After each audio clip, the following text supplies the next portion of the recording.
This is the Aston Martin Heritage Podcast. Hello, and thank you for joining us at the Aston Martin Heritage Trust podcast. I'm Garry Taylor, and with me is Steve Waddingham.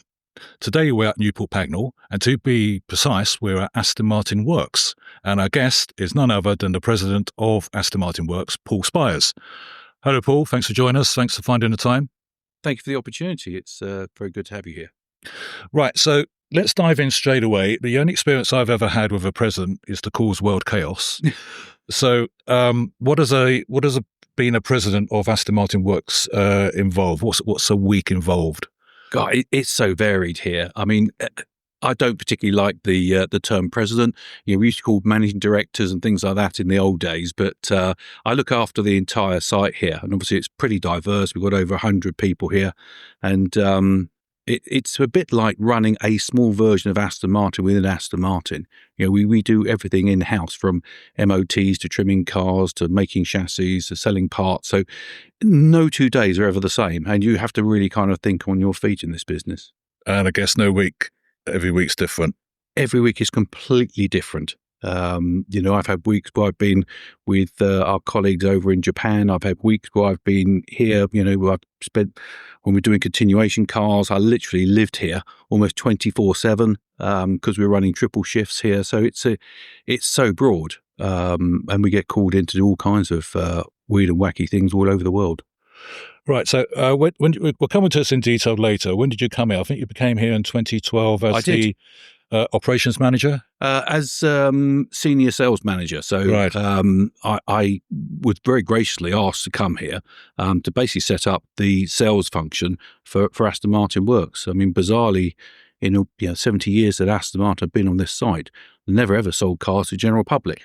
So, which was always very bizarre, wasn't it? Yeah, exactly. And there's no dealer locally. So Kingsley Riding-Fells, who was then the MD, asked me if I would come up here to set up the sales function. And my immediate response was absolutely not.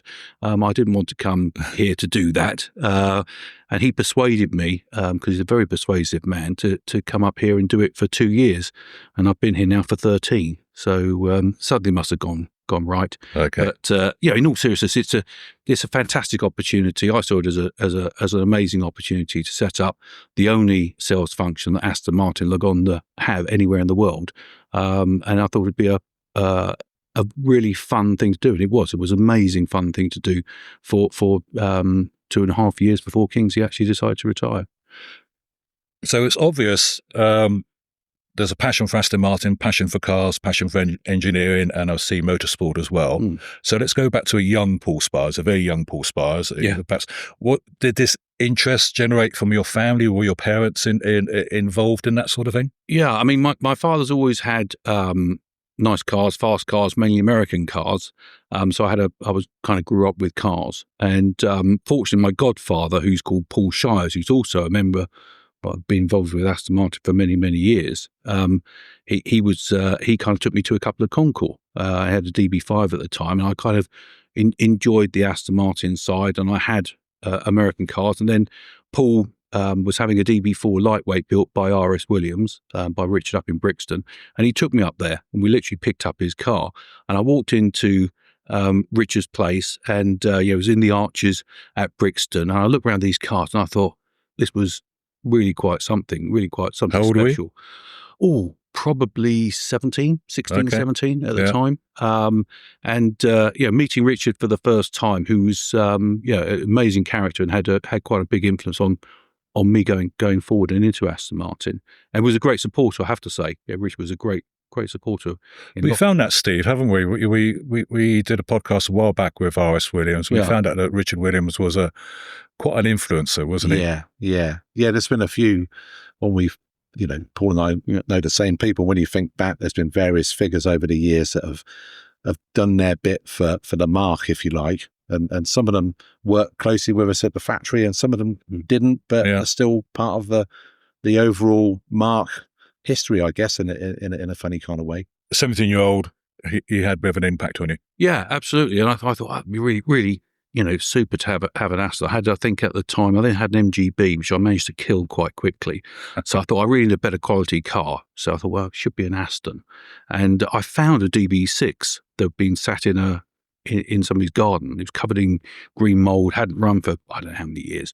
And I bought that car, and that was my first Aston Martin. I bought it for £1,500 as a non-runner. And I took it back home, and I started fiddling with the car to get it. Again, you was a late teenager on this, were you? 18, Yeah. I think I was then. White DB6 automatic, SJJ6F, I think it's in Canada now. Great little car that was, and got that up and running, and bought some bits from Richard, and I drove that car with my father all the way down to south of France and back, which was an epic journey, at my age. And that was the first Aston I had, and then I realised I want to go a bit faster. So I sold that, and I bought a manual fuel injection V8, single headlamp V8, Bosch injection car. And I really kind of started to learn a lot about those cars with that car, with the Bosch injection system, and trying to get it to run properly. And then actually raced that car, bizarrely enough, with the AMOC at Brands Hatch in 80-something, 86, 85.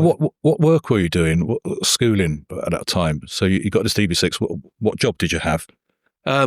Well, I had a few jobs. I left school and became an apprentice boat builder because I used to race boats at school, and I thought boats were good. And then I decided to get a driver's license. I found that cars go much faster than boats, so I decided tried to become a budding racing driver. And I was running a sports shop. Then I became an estate agent, and I was doing the estate agent thing because the Aston Martin world was really small. And I was quite an active member of the owners club at that time. I think I was the Area 1 representative, and people used to come to me and say, "Oh, would you sell my car for me?" And that's kind of how I really got into the kind of commercial side. So up to that time, you had no real idea estate agency.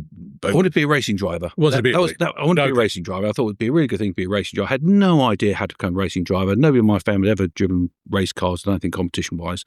So I thought, well, you go and buy a Formula Ford and you go racing. That was a real mistake, because actually you have got no idea about racing or how it works.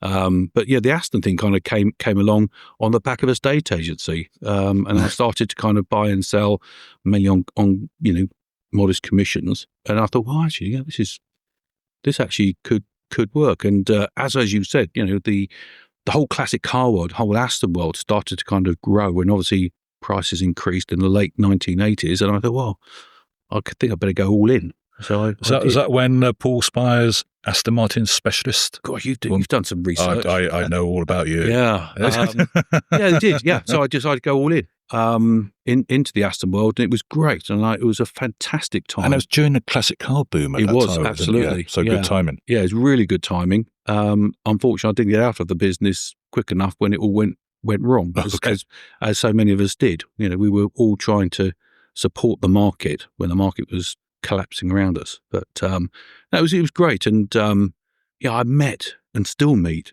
amazing people. I think the whole Aston Martin world is very much a people business. The customers and the people. It's amazing. Even today, Steve, we mentioned this on another podcast. It is a family, it's a community. Even with the scale of Aston Martin today, it still has that vibe. I think if you go back for all the episodes of this podcast, the one thing that crops up over and over again is people. And it's,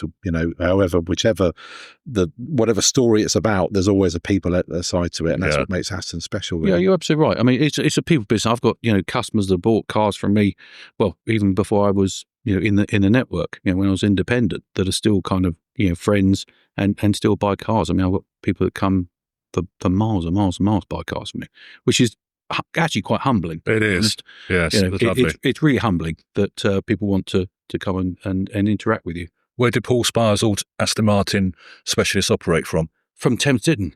Yeah. So, and again, bizarrely enough, Richard used to live on the same road, but up on the corner. So when I was a child, riding around my bicycle, I used to see kind of DB4s and things up on this corner. Didn't know it was Richard at that point in time, but we lived in the same street. Right. Yeah.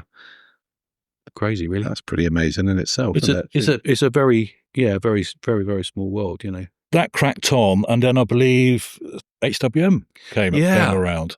So I used to buy my parts from HWM for the cars, and I had a couple of guys working for me. Used to do quite a lot of work on the cars that I bought and sold.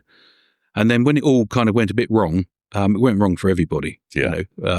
Everybody was in the. What year are we talking about, Paul? With that, 90, I think it was. Yeah, I think it was about that. 90. And it was a violent crash. It was a violent crash. I got caught with too much stock and had to liquidate it and lost a fortune. I remember somebody saying to some dealer, classic car dealers, that the phone just stopped ringing. Yeah. It did. And so that happened, and Richard Zethrin again, another great influencer. Richard was a good friend at that point in time, and he came to me and he said, we're a bit in the mire as well at HWM because we're under termination as a dealer, and I literally went and had a conversation with Mike Harting. Yes, and we agreed a deal where basically I worked there on commission only. So we had a profit share, and we took them from being under termination to being one of the bigger dealers in the world.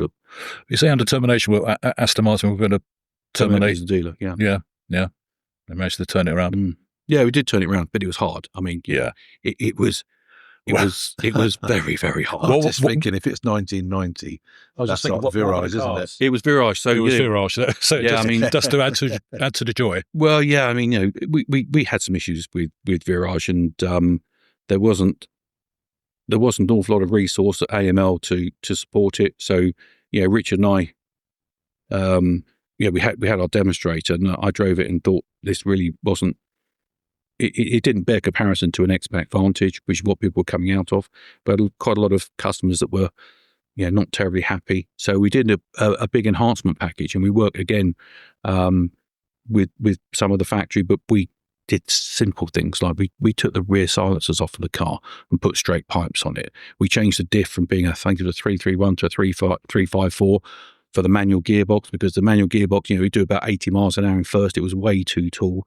And we actually got the car to actually go okay. Went well. We did another car where we took the rubber bushing off of the A-frame and put it onto rose joints, which then was adopted for 6.3 litre here. And I did some 6.3 litre development work as a driver for Works at the time. So it was a really, really small, proper cottage industry at that point in time. But we all clubbed together. Everybody got together to kind of keep the company going. Yeah. And it was real hand to mouth, really, until such time as Nick and Walter Hayes came into the business and then really started to kind of transform what Aston Martin stood for and the way that we were going. I remember seeing, I think, Walter Hayes with the DB7 concept car. I think that was shown at HWM. Yeah, well, Walter lived on the other side of the bridge. Oh, right. So okay. he literally lived the other side of the bridge. So on a Friday afternoon coming in from Grafton Street, where he had his meetings with Ford Motor Company, his driver would always kind of come in to see us, and Walter was always in and out of the place. Lovely man, and privileged again to have met him and to have known him as well. But yeah, he lived on the other side of the bridge at Walton-on-Thames in Shepperton, so we saw quite a lot of him. I think the other thing that you've just touched on is the fact that Aston at the time was so small as a company. The engineering department would have been in single figures in terms of members of staff. Yeah. So, there weren't hundreds of engineers to be able to do all the different projects that needed doing. So we'd be really reliant on people like Paul to help effectively engineer the cars. Yeah, we did a huge amount of engineering. Yeah. That's why because I was racing at the time as well, that's why I was called in to do some of the development driving, because everybody else was on other. Well, we were trying to do supercharged Vantage, V8 Vantage. What were you racing? That's a good question. Early 90s. I was either racing a Brabham Formula 3 car, I think, with HSCC. I was probably doing a bit of Aston stuff as well. Yeah, club racing. Club racing, I think so, at that point in time. Yeah. We only got more involved with racing from 94 onwards, when we had, DB5, and then we had 355 Challenge car and McLaren F1s and all kinds of other stuff that came on later. But no, it was a fascinating time. I mean, again, privilege for me as a relatively young, racing driver, club racer, I'd say, rather than race driver, club racer, to get involved with doing some of the 6.3 litre stuff as well. But it was as Wad has said, the team was so small. I mean, you can't compare Aston Martin now with Aston Martin in the early 1990s, because it was really kind of knife-edge stuff that, the company could have gone one way or the other. And I think we were very, very blessed to be owned by Ford Motor Company at the time, and then for Ford Motor Company to bring Walter in and Nick Fry into the business. And it's only really because of the quality of the management, I think, that Aston Martin were able to get to run the company. The company actually survived. And when you look at the quality of management, I think that's why we're not Gents and Nottingham Healy and all these other companies have kind of fallen by the wayside. I mean, we've been really, really fortunate. But everybody, I'm privileged to have worked and known a lot of these people. But the passion and dedication that these guys put into keeping Aston Martin going can never ever be underestimated. I've been at a lot of the AMHT Walter Hayes Memorial Lectures, and you've had Nick talk and all that, and Ulrich talk, and they've all added to Aston Martin. That's very true. Their own way. They've all left a legacy, I think, within the business. I don't think anybody could say they're the man that saved Aston Martin. Every CEO has always saved Aston Martin as we've gone along. But I think it's very true. I think we are really, really fortunate to for whatever reason always have very high quality management and people, to be honest, within the business. I mean, we talk about people again. But it comes, from the grassroots right the way up. Some of our apprentices here are so passionate about what they're doing. They're so dedicated to keeping these cars on the road, and the senior management are the same. It's a holistic look around the business, which I always think is fascinating. And as I say, another reason why Aston Martin survived when so other great British brands, unfortunately, have fallen by the wayside, which is very sad. Did you manage to meet or see or deal with Victor Gauntlet? You refer to Walter. Unfortunately, I never met Victor. I spoke to him a few times on the telephone. And the last time I spoke to him, again, coming back, I sold the ex-Pete Lavanos Aston Martin Nimrod, and there was a lovely picture that John Evans painted of the car at Le Mans, and I wanted one myself, and Victor owned the rights to the picture. And I said to Richard Williams, I really would like to have a copy of that picture. He said, well, you need to phone Victor and ask him. I said, I can't phone Victor and ask him for it. He said, no, look, here's his number. And I phoned him up. He was an absolute delight. Not be funny. He probably didn't know who on earth I was, but he was an absolute. I said, of course you should have a picture. Yeah, no problem. And he, in fact, actually sent me a picture. Sent me a little bit of a picture, which I've still got today, hangs in my house. Again, very, very proud to have a very small association with that car, because I went to Le Mans in 1984. So I was racing, I think, Formula Ford racing Formula Ford in 84. So I went to Le Mans and I saw, the Aston Martins race, and I saw, unfortunately there was the accident in 84, but we saw Ray Mallock and Richard and all that lot, and John Sheldon, who's actually a friend of my father's as well, who was badly burnt in the accident. So to then sell the car, and actually I drove the car a couple of times. I drove a few times actually. I drove the car after it was sold. Was again a huge privilege to be involved in that in a very small way. Nothing like other people. You've mentioned Le Mans. Have you actually been? You went to Le Mans as a spectator, yeah? I've been to Le Mans as a spectator, and then I've got notes here that you were involved in Le Mans on the audio side of things, or management side. Yeah, I managed a team at Le Mans in 2005. I did with 2004 and 2005. I did Le Mans Endurance Series with Zytek, and then managed a team in 2005, which again was an amazing experience to be. I think we were actually in that year, we were the fastest qualified British car. You stand on the grid, up at the front of the grid with an LMP1 car, and it was a minute team compared to, we were up against Audi and Pescarolo and people like that. So, to have a little Zytek there, and it was no Zytek had ever gone that far. And, we were still on the grid with the rest of the team, which was, let's say, minute little team, and they play the British national anthem, and I have to say it does kind of get you going. Yeah, quite emotional. It does get a bit emotional, and the car ran, I think, for 10.5 hours before the gearbox broke. I think we were still in the listed as running at the time, but the last hour and a half the car didn't run, unfortunately. But again, an amazing experience to to go to Le Mans with a young team, which is Team Jota, who are now running Cadillac. But I mean, the team's grown. It's massive now compared to when I was again. But I was doing that as a part-time job as well as working. Well, you're still at HWM, weren't you? Yeah, absolutely. So my motorsport, if you like, the motorsport career kind of runs alongside my Aston Martin career as well. At some points, it kind of crosses over. But I had a company called AM Racing throughout the 1990s. Yeah, we had some pretty exotic cars there, including McLaren F1 GTR, which is another car that have had a really big association with. What did AM Racing do? Well, we ran F1 GTR and British GT with Chris Goodwin, and that car was on pole, I think, for every single race. We had numerous wins with that car. Worked very closely with the team at McLaren, and that kind of led into another project, which was actually Stillborn project, which we probably don't need to go into today. And prior to that, we ran historic Aston Martin. So we had both the EMCAs, we had a DB5 race car, we built a DB4 lightweight race car pretty much from scratch. We had a 355 challenge car. We had the Nimrod Aston Martin. We had two XR11 Group C cars, one of which I raced myself. Raced it once and then thought it would be a good time to sell it.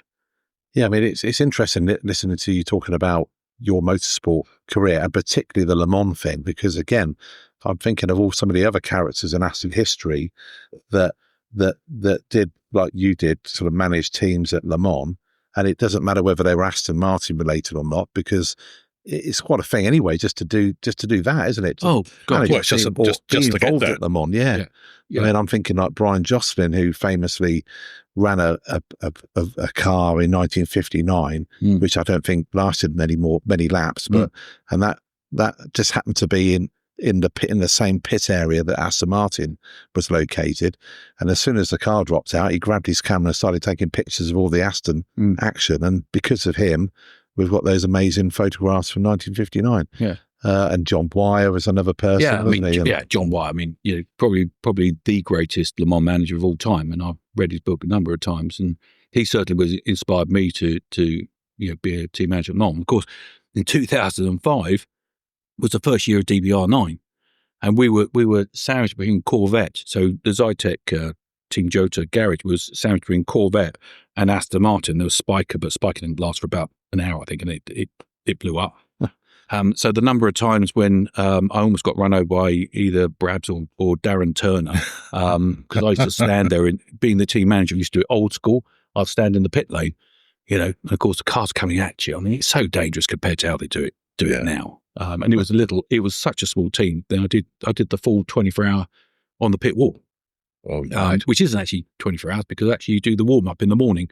So it's more like, best part 48 hours of kind of being on the pit wall with the stopwatch and noting down the times. And I mean, it was proper. We did it proper old school. Right. Didn't have any of the electronic stuff, but an amazing spectacle. And to be kind of between the fight between Corvette and Aston, being right in the thick of it was that was legendary, wasn't it? Amazing those fights. Yeah, I mean, our car was quick, but I mean that DBR9 down Mousson was so fast. That car was super quick in a straight line, very slippery. Yeah, and of course, we did a lot of study. I had a lot of study. End of the 90s into the early 2000s on aerodynamic effects for different wheelbases, because of another Le Mans program we were looking at doing, and the long wheelbase of the DB9 just lends itself to Le Mans. Yeah, that long wheelbase makes it super slippery, which is why it's so fast. You get that boundary air into the car, it's just, and it goes and goes and goes. It was an incredible sight, and real privilege in 2005 to be a team manager for the first time Aston Martin came back to Le Mans. Now, do you, when you go back as a spectator, do you get the itch to perhaps? I'm the worst person to be with at Le Mans, because I'm like a bear with a sore head. All right. I Are find you going this year? yes. Oh, well, I won't find you then. Don't find me. Don't find you. Don't come and talk to me. I find it super frustrating being at Le Mans. I find it frustrating to go to any motor circuit and I have a car to race All or right. to run because I'd like to be in the thick of it. But it is still an amazing spectacle. Amazing. I took my son actually last year, first time he'd been to Le Mans, and my father took me to Le Mans when I was 13 or 14. So it's kind of it's quite a thing to do, I think. Right. And he's going with you this year? I'm not sure, to be honest. We haven't kind of discussed. With Valkyrie's being there, it's going to be... I think with Valkyrie being there, it'll be amazing. Yeah. Yeah. I mean, to go for outright honours, is going You're going to be glued on that, aren't you? Yeah. Yeah. I mean, the car looks good, I think. It does. The car looks really good. Great driver lineup. So, yeah, I mean... Fingers crossed. We're looking for good things, I think. I think so. Because all of this Le Mans things going on and team management was going on while you were still at HWM, wasn't it? So I'm on holiday now, going off to Le Mans or something. Well, yeah, did you take holidays? No, that was my holiday. That was your holiday. So all my holiday was taken up basically with running Le Mans team. I mean, I remember going. We did a tyre test with Dunlop, or was it Michelin? No, Dunlop. We had Dunlop tyres. We did a night test at Magny-Cours. I literally left work and drove straight down to Magny-Cours, worked all the way through the night. We did this full night test with some different types of compounds for the colder weather, colder temperatures. And then literally got back in the car and drove back to work. In fact, after Le Mans, we did Le Mans, and the team were exhausted. And I said, "Well, I've got to get back to London." They went, "Oh no, we're going to party, stay and have a party." I said, "No, I've got to get back to work for the next morning." And I left Le Mans, and they said, "Well, we'll drop you at the train station." So I went to the train station, bought a ticket for Paris, and went to find my seat. And some French lady was sat in my seat, and I didn't feel I could kind of argue too much with her. So I fell asleep in the corridor. Woke up in Paris. Thought, right, okay, I need to get across to the Euro tunnel to get the shuttle thing. No, missed that. Okay, I better go to the airport. Yeah, no flights, unfortunately. I missed all the flights because it was like 8 o'clock at night by that time.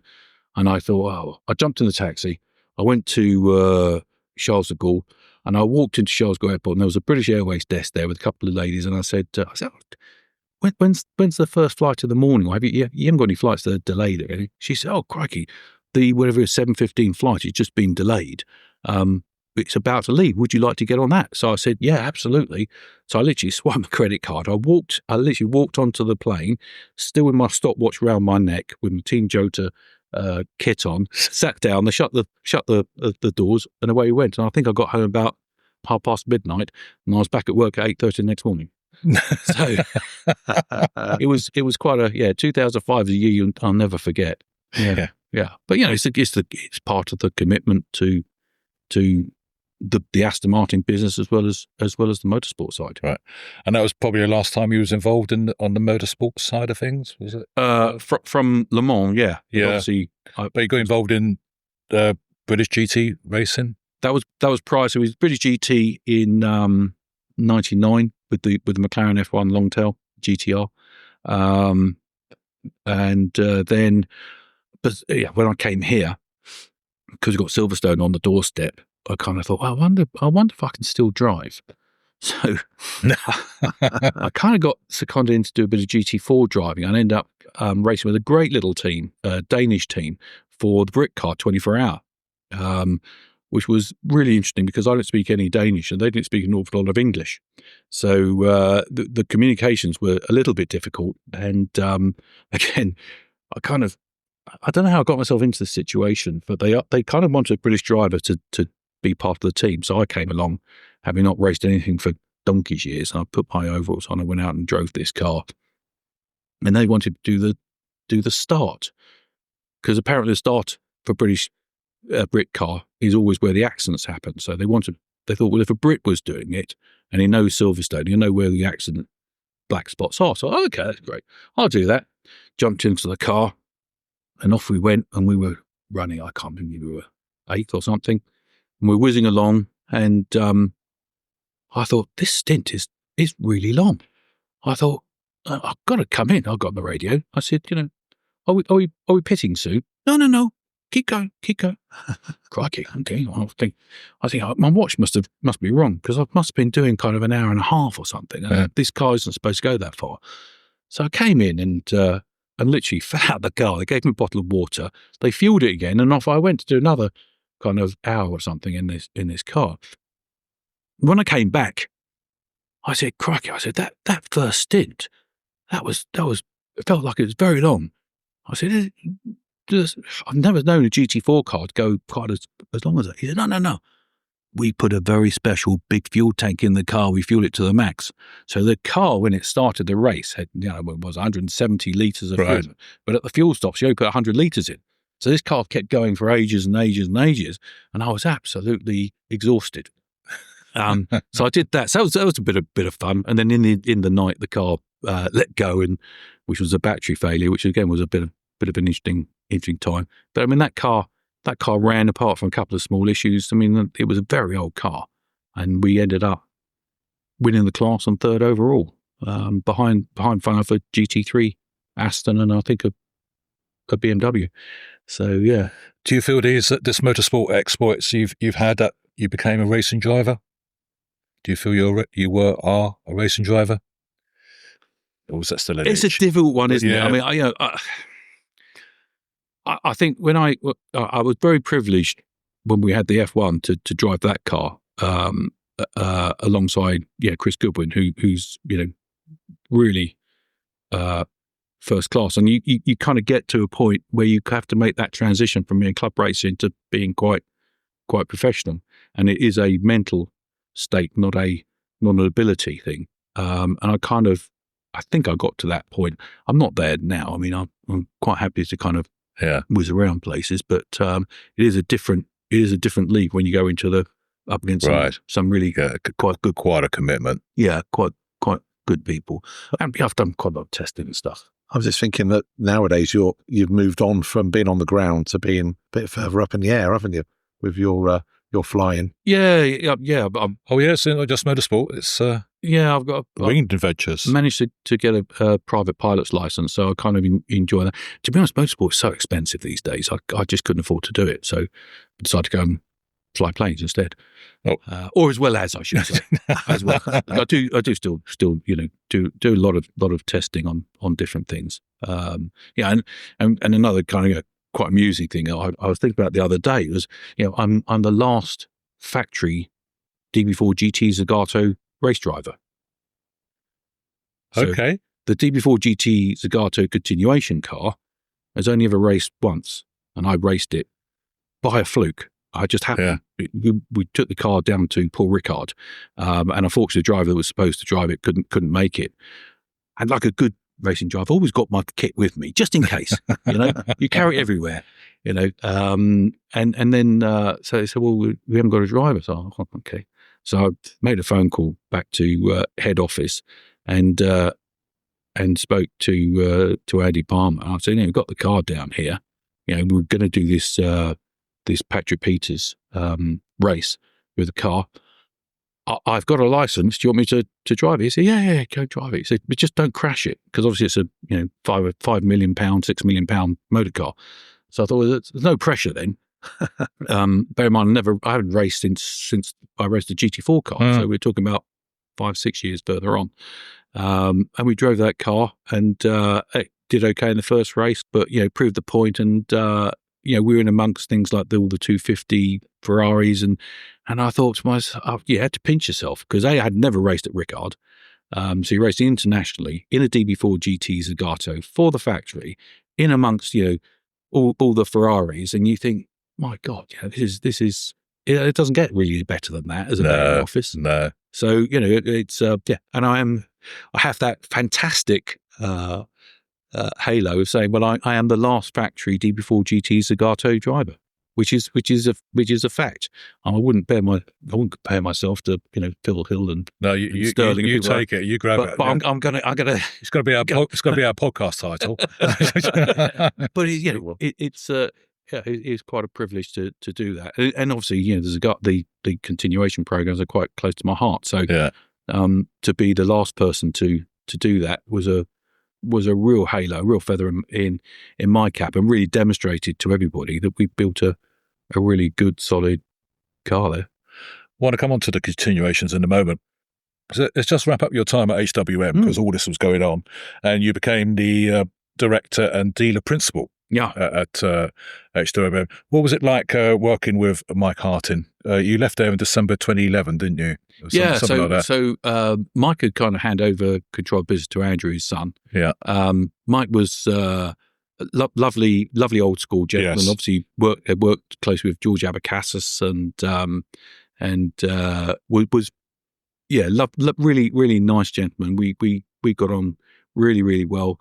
He was relatively remote from the day-to-day running of the business. But lovely chat. And then Andrew and I have a great relationship. I think we just got to the point where I've been there for such a long time. I think you were there nearly 20 years, 19 years? 20 odd years. I was at HWM. And I think we just kind of came to the point where I want to do some other things.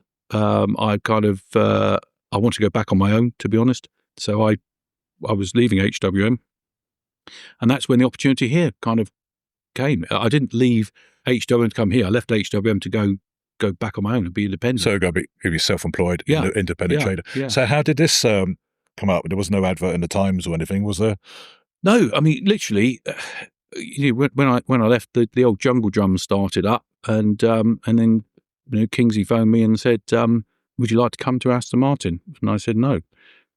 And he invited me up here for lunch and coerced me and said, "Come and do it." He actually said, "Come and do it for 2 years." He said, "Just set it up, do it for 2 years. Be really good for your CV. Have Aston Martin, Lagonda, and OEM on your CV. It makes you more employable and all the rest of it." So I thought, okay, I'll do it for 2 years. And I did it for 2.5 years. And then you came in as, I can't remember now, we did cover at the beginning. As a senior manager for sales. Set up. Yeah. Basically, when I joined, there was no showroom here. We built everything. Yeah. So I turned up with a piece of paper and a pencil and built every system, process, stock, members of staff, website, marketing plan. I mean, basically started from scratch. And that was the appeal, because it was, I could kind of mold it into my own, and they left me alone. Basically, it was just make it work. Go. Was it always the ambition to have a sales outlet here for new cars? No, I think it only happened fairly recently to have a new car sales outlet here, and it's been really good. It's been really good. It's been a fascinating journey. Fascinating journey. Certainly, when I started, I didn't think 1 minute I'd end up running the entire facility here. Well, you thought it'd just be 2.5 years, look good on the CV and move on. That was. And literally, I said, right, I've done my bit and I'm off. And King said, well, you can't do that. And I said, what do you mean I can't do that? He said, well, actually, I've decided to retire. It was mid 2010, 2015-ish. 20, probably was, 14, 15. 14, yeah. And then he decided to retire. And then I was kind of offered by the shareholders or the board the position here. And that was some boots to fill, wasn't it? Oh, massive. I mean, a bit scary. Yeah. Hugely scary. I mean, Kingsley is, he's iconic. He's been around the Aston Martin world for years and years and years. Everyone knows him. And you had to think twice. I really did. I had to sit down and really think about, can I really follow on from that legacy? I didn't want to emulate him. I wanted, to do different things. But, amazing man. He's got some incredible stories. I'm not sure they're broadcastable. But really, again, comes back to the people in the What business. did you learn from him? Very forward thinking. Yes. It's quite amazing. You think of all the things that they did. Yeah, I mean, I think don't underestimate the man. Yeah. He may come across as being very charming and a very kind of quiet persona, but actually underneath there's an incredible brain there. So you can't underestimate him. As I say, very big boots to fill. I want to do my own thing. It's a real privilege, I have to say. I mean, this is for me the top of the tree. I mean, you can't really go anywhere else. I don't suppose you can really, is there? Or I'm not sure where else in the Aston Martin empire, if it is Aston Martin, where you'd want to go. I wouldn't go outside of Aston Martin. So this is No, really I think definitely you can now. I think there'd be a riot, wouldn't there? Be an uprising. Yeah, probably. But no, I mean, I still, every day I come to work, I still learn something new. Every day you learn something new. Yeah, which is why it always amuses me when people say they're an expert on Aston Martin. I don't think anybody is an expert on Aston Martin, because there's always something new to learn. And it's great. And for me now, being, I don't feel senior, but being one of the more senior people, I'm now looking at the succession planning, trying to transition, some of my knowledge and skills onto the next generation to make sure that, another 50, 100 years' time, Aston Martin Works will still be here at Newport Pagnell and still be restoring, cars. That's your passion, is it? Yeah, absolutely. Yeah. 100%. I am very passionate about bringing youngsters and the apprentices into the business, and doing a lot with people that perhaps have, like I did, fall out of formal education, because actually formal education isn't for everybody. But I think a lot of people have got amazing skills that actually we should harness those skills and put them to good use, and they can have a really good career.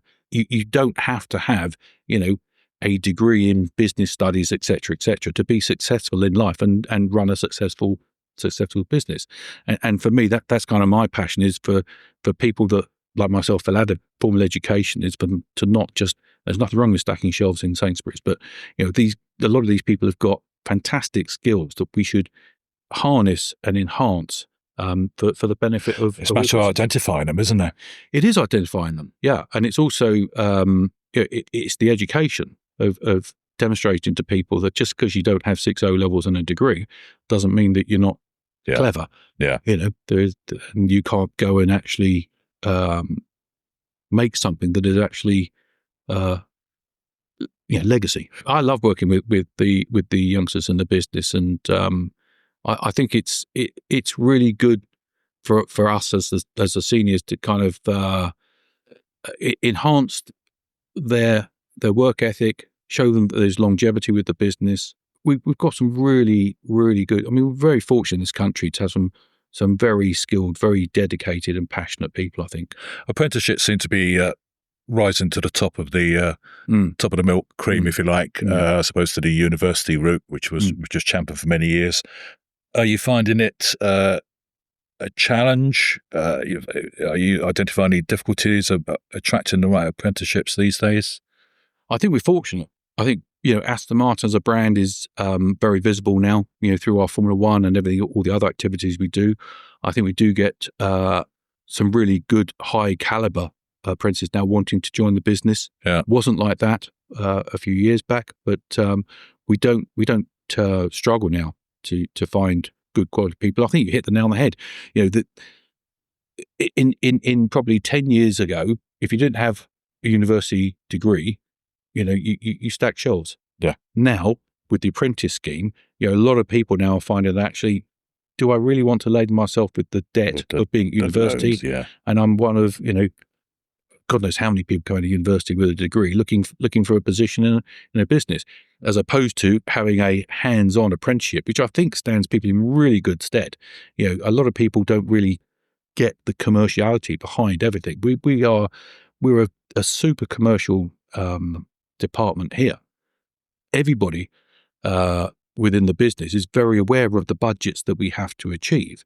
And don't get me wrong, Aston Martin Works, unlike other heritage divisions for other manufacturers, we do not get anything. So Gaydon do not give me a pot of money to keep this business going.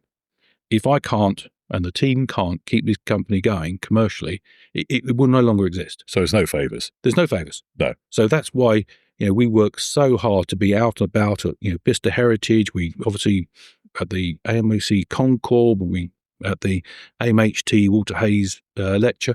We have to keep banging the drum, because unlike other companies, we don't get a grant, and this business is hugely expensive to run. Well, hugely expensive to run. But it's only by us being commercial can we reinvest in. I always talk about the 3 Ps: the people, the process, and the place. So the place we keep reinvesting into because we have to, because they're older buildings. We want to keep the place looking as smart as possible. Processes, always looking at processes. A lot of the new processes, particularly on restoration, come on the back of our continuation programs, and people. Fundamental, you must invest in the people. If you don't, then there's no point having beautiful premises. You've got nobody that actually really knows what they're doing. Yeah. But all of that only works on our commerciality. Yeah. So, we have to be commercial. So everybody that owns an Aston Martin, that brings their car here for servicing or repair, they are vested into keeping Aston Martin Works going for the future. Great achievements here at Aston Martin Works. Racing driver, now flying a plane. But I also hear you've got quite an impressive car collection. Now, some people are quite guarded by these, so I'm going to give you a virtual poke and say, can you enhance us on that? Tell the listener what you've got in your collection, your personal collection. Yeah, I mean, I wouldn't say it's an impressive collection. I love cars. Yeah. And I buy cars that I want to own. So I have a 1998 Defender, which I use quite a lot. I enjoy that car. All my cars I get used quite a lot. Got a 1944 Willys Jeep, which was an iconic vehicle that I've always wanted to own. I bought one 12 years ago now. Again, it comes out for like VE Day and D-Day and that kind of stuff. And sometimes I terrorise Newport Pagnell on a Saturday morning. That's quite a funky car.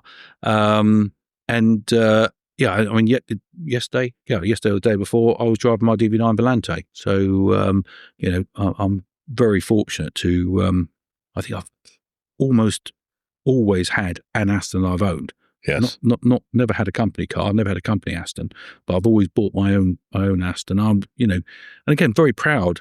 I drove back from Cobham on Sunday with the roof down in the sunshine, and I had to slightly pinch myself, thinking, you know what, it doesn't get much better than that, does it? I mean, my DB9 Volante is 2007, so it's quite an old car, but you drive an Aston Martin. And even now, after 40 odd years of being involved, it's still special.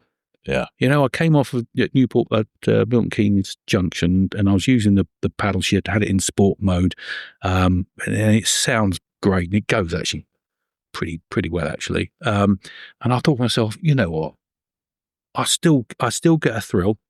I still get that buzz. I still get the same buzz as when I was 17. I bought my first Aston Martin, as I do now at almost the age of 60 in my DB9. That buzz, that passion, just never goes away from me, I'm afraid. What's coming up for you, Paul? How's you mentioned that you're nearly 60. You've got succession plans lined up. Not saying now, but do you have in your mind where you'd like to go in the next number of years? No, I mean, I think we've got some headwinds.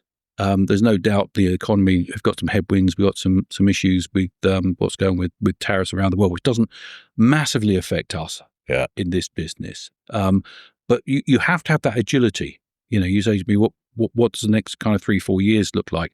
Honestly, I'm not sure. Because we've got a lot of stuff going on with the Aston Martin. We've got Valhalla, which get launched, or we start deliveries this year. We've got some Valkyrie servicing going on here as well. We've got heritage stuff going on. It's always evolving, this business. It's not a static beast. Every year there's something else. There's some new challenge. There's some new product, and that's probably keeps me massively engaged with the business. Is that it's not the same business year on year. It absolutely changes, and we have to adapt to whatever happens at that point in time. I can't imagine you retiring at some point and just watching the chase and going fishing. I think you probably hit the nail on the head there. I cannot see me ever retiring. No. I just, all the time I can add to the business, the wider Aston Martin business. I'll always work. The day that actually I can no longer do that, then I think it's probably game over. I've no intention of retiring. They're going to have to push me out of this place, I'm afraid.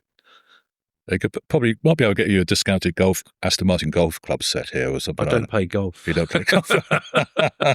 But no, I mean, my life has been great. I mean, it's been fantastic. I've had a great time. I've met amazing people. I've done some incredible things. Yes. But the thought of actually retiring and sitting by the sea or playing golf or doing something has absolutely no appeal to me whatsoever. If you said to me today, do you want to run a car at Le Mans this weekend because or in June because somebody's become ill or something, I'm in. I'm there, 100%. If you said to me, Goodwood Revival in September, would you like to drive a DB4 GT in I'm there, 100%, 100%. Do you want to go to America and go to Indianapolis and wave the flag for Aston Martin? I'm there. So I absolutely no way am I ever going to retire. Perfect, Paul. It's been a joy talking with you. Steve as well. Thank you very much. We've met each other over a number of years, but I've never really got to know the person, and I hope I've learned a lot, and I hope the listeners have as well. And if I see you at Le Mans this year as a spectator, I know to avoid you. All right. But otherwise, it's been a pleasure to meet you. Thanks very much, Paul. No, thank you, Gary. Appreciate it.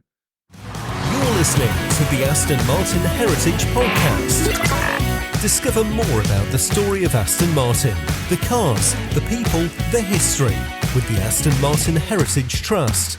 You're always welcome to visit us at our museum in Oxfordshire, so find out more via amht.org.uk.